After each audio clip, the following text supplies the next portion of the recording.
सुख मानी राम कथा में बरज बखानी।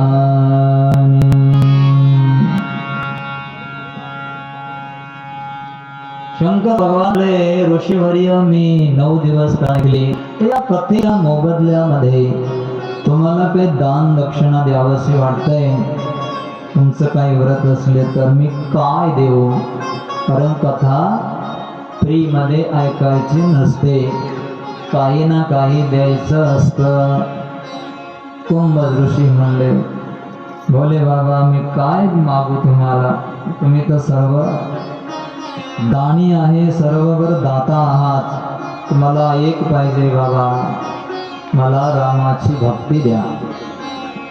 शंकर प्रसन्न झाले, हे काय म्हणले तथास्तु. कुंभ ऋषी खाली उतरले. शंकर भगवान भक्तीचं दान करायचं आहे तर मग वर सिंहासनावर बसावं. शंकराला सिंहासनावर बसवलं. कुंभ ऋषी खाली बसले आणि रामाच्या भक्तीचं वर्णन सुरू केलं. शंकराने 9 दिवस भक्तीचं आख्यान केलं. कुंभ ऋषीने कथा ऐकली. पुन्हा 9 दिवस संपले. पुन्हा रामकथा सांगायला कुंभ ऋषी सिंहासनावर बसले. पुन्हा शंकर भगवान खाली बसले. असं करता करता कहत सुनता रघुपती गुण गाथा, कछु दिन तहा रहे गिरीनाथा. कधी सांगायचे कधी ऐकायचे, असं करता कछु दिन तहा रहे गिरीनाथा. काही दिवस शंकर भगवान कुंभ ऋषीच्या आश्रमामध्ये राहिले आणि मग जाण्याची वेळ आली. शंकराने कुंभ ऋषी पासून परवानगी घेतली, आज्ञा मिळाली. सतीला नंदीवर बसवलं. शंकर भगवान बसले. गोस्वामी तुलसीदासजी म्हणतात, मोनीसन विदा मागी त्रिपुरारी, चले भवन संग दक्ष कुमारी. इथं काय लिहिलं? दक्ष कुमारी. तुलसीदासाने इथं सतीला दक्ष कुमारी लिहिलं. ज्या वेळेला आश्रमात आली त्यावेळेला सती जगदंबा, संग सती जगदंब भवानी, सती लिहिलं तिथं आली तेव्हा. पण आता मात्र सती नाही लिहिलं, दक्ष कुमारी. का? कारण सतीने बरोबर कथा ऐकली नाही, वक्त्याविषयी पूर्वग्रह केला. हे काय कथा सांगणार आहेत असं म्हणा, पती देव बसले म्हणून ती बसली कथा ऐकायला. असं होतं कधी कधी, अमुक माणूस बसलेला आहे म्हणून आपल्याला बसावं लागतंय. अशा जबरदस्तीने जर बसलं तर नाही, मनापासून बसलं तर मनाचा आणि कथेचा संबंध आहे. ना तुमच्या शरीराचा आहे ना तुमच्या बाह्य काही अंगाचा आहे. मनाशी डायरेक्टली कॉन्टॅक्ट तर असलं तरच कथा ग्रहण होऊ शकते.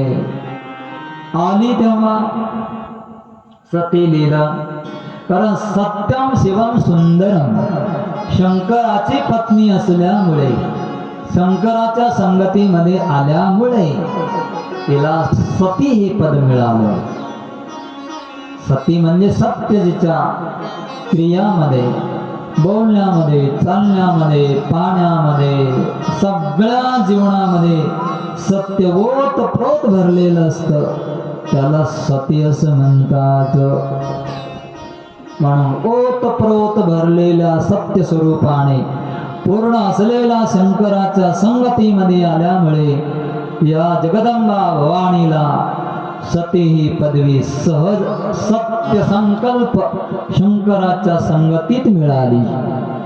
पण आता मात्र तिने तो संबंध थोडासा कमजोर केला आणि एका ऋषीविषयी मनात दुराग्रह झाला. म्हणून सती हे पद गोस्वामी तुलसीदासाने लिहिलं नाही, आता लिहिलं दक्ष कुमारी. दक्ष प्रजापतीची तू कन्या आहेस, बुद्धिवानाची तू मुलगी आहे. शंकराची जर तू सती जर असती, सत्य सांभाळ असत तर मी तुला सती परत लिहिलं असतं, पण आता नाही. चले भवन संग दक्ष कुमारी. चाललेल्या आकाशातून कैलास पर्वताकडे जाता जाता गोस्वामी तुलसीदासजी म्हणले की त्यावेळेला रामाचा अवतार झाला.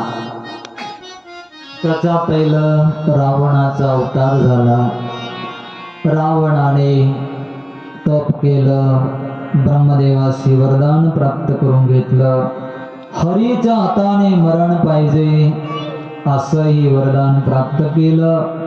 त्याच वेळेला रामाने पित्याचं वचन मानलं, वनवासामध्ये गेले, पंचवटीमध्ये राहिलेले आहेत.